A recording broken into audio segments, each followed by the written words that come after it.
नमस्कार, मी मनीषा जयप्रकाश. आपण पाहत आहात लोकसंदेश न्यूज. पाहूया आजच्या सविस्तर घडामोडी.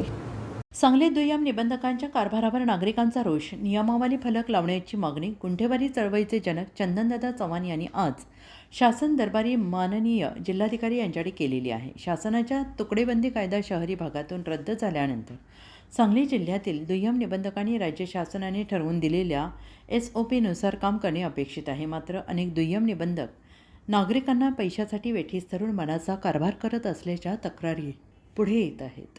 दुय्यम निबंधक कार्यालयात CCTV कॅमेरे नसल्याने पारदर्शकतेचा अभाव जाणवतो. त्यामुळे जिल्हा मुद्रांक अधिकारी आणि सर्व कार्यालयांसमोर नागरिकांना समजेल अशा भाषेत तुकडेबंदीचे दस्त कसे केले जातात याची नियमावली फलकावर लावावी अशी मागणी करण्यात आली आहे.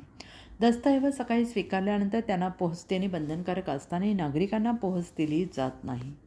याबाबत जिल्हाधिकारी माननीय काकडे साहेब यांनी समितीशी आवश्यक त्या सूचना दिल्यात चर्चा केली आणि आवश्यक त्या सूचना लवकरच दिल्या जातील असं त्यांनी स्पष्ट केलं आहे.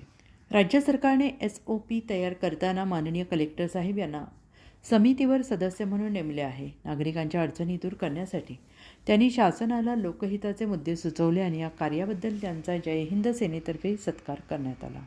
लोकसंदेश न्यूजसाठी अजय माने यांचा रिपोर्ट.